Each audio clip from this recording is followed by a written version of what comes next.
আমার নবী রাহমাতুল লিল আলামিন সরকারে কায়নাত নবী যখন ইমাম হোসেনকে কুল মুবারকের মধ্যে নিলেন, এমন সময় আল্লাহর ফেরেশতা জিবরাইল আলাইহিস সালাতু ওয়াস সালাম এসে আমার নবীকে জানিয়ে দিলেন, ইয়া রাসূলুল্লাহ, ইয়া হাবিবাল্লাহ, আপনার এই নাতিকে আপনার উম্মতরা কতল করবে, আপনার এই নাতিকে আপনার উম্মতরা কতল করবে।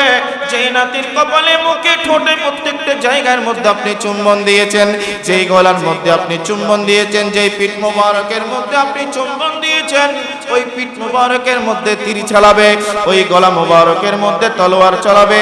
আমার নবী রাহমাতুল লিল আলামিন ইমাম হুসাইনকে কুলে নিয়ে চোখের পানি ছেড়ে দিয়ে কান্না করতে আরম্ভ করলেন। এদিকে উম্মে ফজল বিনতে হারিস আল্লাহর নবীকে জিজ্ঞেস করলেন, ইয়া রাসূলুল্লাহ, ইয়া হাবিবাল্লাহ, দুনিয়ার জমিনের নানা জানের কুলে যদি নাতিদেরকে দেওয়া হয়, নানারা খুশি না পেরেশান? কথা বুঝতে লেখুন না। দুনিয়ার যারা নানা আছে, ওনারা যারা নানা অনন্ত যাতে জির বয় যাতে মানুষে আয়ের ফুলগুলো বয় অনর নাতিয়েই দেয়, অনেক খুশি না পেরেশান? খুশি না পেরেশান? ইয়া উম্মে ফজল বিনতে হারিসের মধ্যে, ইয়া রাসূলুল্লাহ, দুনিয়ার সমস্ত নানা কলর হলুদ নাতি দিলে খুশি হয়, আয়ে তো অনর নাতি ইমাম হুসাইনের দিদি অনেক ইল্লে খাইতে লাগুন একখানা হন না।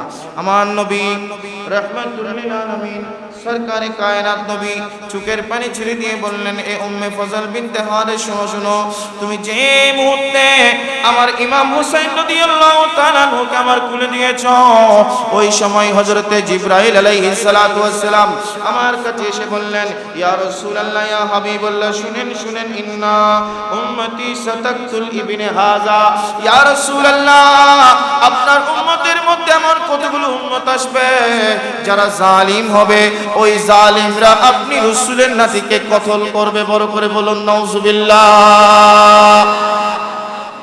আচ্ছা বাজে ফোন তো এতে কি ইমাম হোসেন শহীদ হই না? শহীদ হইবের আগেই কারবালা 61 হিজরিতে দেন না, রাসূল পাকের হিজরতের 61 বছর পরে। কিন্তু আম নবী কিভাবে 61 বছর পর ঘটনা কি হইব নইব, ফরেনতে কাল ফরে ওফাত হইব, ফরে শহীদ হইব, ব্যাখ্যা আন নবী হই দি এই দুনিয়ার মানুষ বোধকে ন জানে।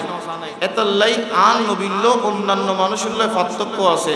আর ব্যাখ্যান আকীদা রাখি দি আন নবী বা এলমে গায়েব জানে। বড় করি সুবহানাল্লাহ।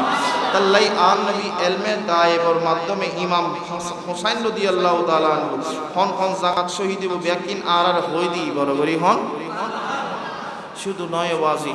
আচ্ছা হন জীবের আন নবী এত মহব্বত করে, এত ভালোবাসতো, এরকম আওলাদের কি আরা কি কোনোদিন কতল করি পারি না?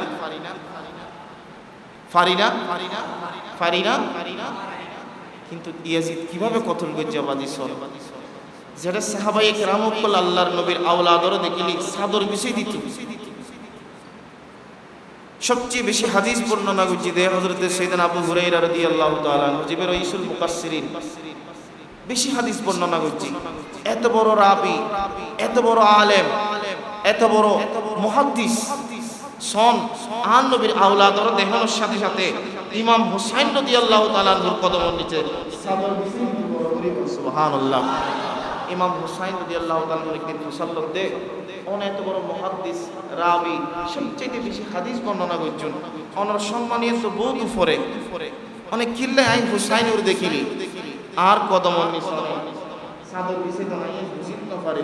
হযরত সাইয়েদনা আবু হুরায়রা রাদিয়াল্লাহু তাআলা আনহু মধ্যে কোন নবীর আওলাদ যদি নবীর উম্মত বলে যদি ওনারা আওলাদ বলার শান মান সম্পর্কে বুঝতো, পৃথিবীর জমিন সমস্ত উম্মত বলে কদমের নিচে শুধু চাদর বিছিয়ে দিত তাই নয়, আল্লাহর কসম করে হল ওরে ইমাম হুসাইনের কথা, ওরে ইমাম হুসাইনের কদমে প্রত্যেক উম্মত খাদর নিয়ে রাখতো। বড় করে হল আল্লাহ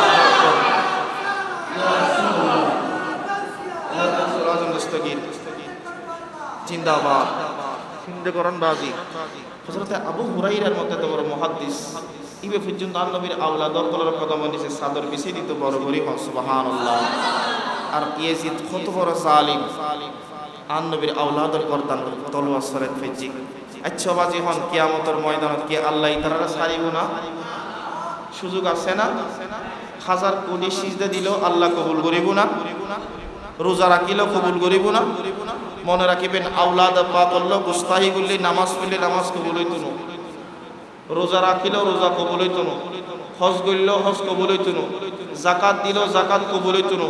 অনার নামাজ, রোজা, হজ, জাকাত, তাসবিহ, তাহলিল আল্লাহর মকবুল করিবেন লাই। অবশ্যই অবশ্যই অনর হৃদয়ের মধ্যে আওলাদে পাকর মহব্বত লাগিবে। বড় করি হন তাল্লাই আমলি রহমাতুল্লিল আলামিন সরকার কায়নাত নবী যেতে ইমাম হাসান এবং ইমাম হোসাইন আন নবী নামাজ পড়ল, নামাজের সুজুদ যাইল, আন নবীর ইমাম হাসান হোসাইন যেতে সিজদা থাকার অবস্থা ফিরি তুইটু আন নবী একখানা নড়াচড়া নবইতু। বড় করি হন একদিন আন নবী আওয়াজি নামাজ পড়েন, কি ফরত দে?